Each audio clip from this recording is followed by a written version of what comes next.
పొద్దున్నే లేవగానే పిల్లలు, ఇల్లు, పనులు రోజు ఇలాగే అయిపోతుందా? పిల్లలు, ఇల్లు, బాధ్యతలతో మీ కలల్ని ఎక్కడో పక్కన పెట్టేశారా? అవునండి. నేను కూడా అలానే చేశాను. పొద్దున్నే లేవగానే పిల్లలు, ఇల్లు, వంట, పనులు అనుకుంటూ రోజు ఇలాగే అయిపోయేది. కానీ నా మనసులో మాత్రం ఎప్పుడూ ఒకటే ఆలోచన. నేను ఇలాగే ఉండిపోవాలా? లేదా ఏదైనా సాధించాలా అని. అందుకే పెళ్ళై పిల్లలున్నా సరే నా ఎడ్యుకేషన్ నేను మళ్ళీ కంటిన్యూ చేస్తున్నాను. నా చదువుకి, నా ఆలోచనలకి ఈ ఫ్యామిలీ ముఖ్యంగా మా అత్తగారు ఇచ్చే సపోర్ట్ వల్లే ఇది సాధ్యమవుతుంది. ఇలాంటి టైంలోనే నా లైఫ్‌లోకి ఒక పెద్ద టర్నింగ్ పాయింట్ వచ్చింది.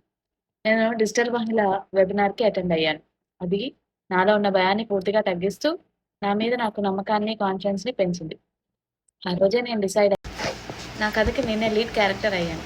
నా లైఫ్ రిమోట్ కంట్రోల్ వేరే ఎవరి చేతిలోనే ఎందుకు ఉండాలి? అందుకే నేను గోమయ ప్రొడక్ట్స్‌ని స్టార్ట్ చేశాను. ఈ వీడియో చూస్తున్న నా తోటి మహిళలు, తల్లులకు నేను ఒకటే చెప్తాను. పిల్లలు, ఇల్లు ఉన్నా సరే మన కలల్ని చంపేసుకోవాల్సిన అవసరం లేదు.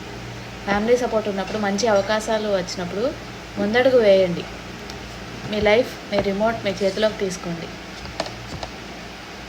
Your time starts now.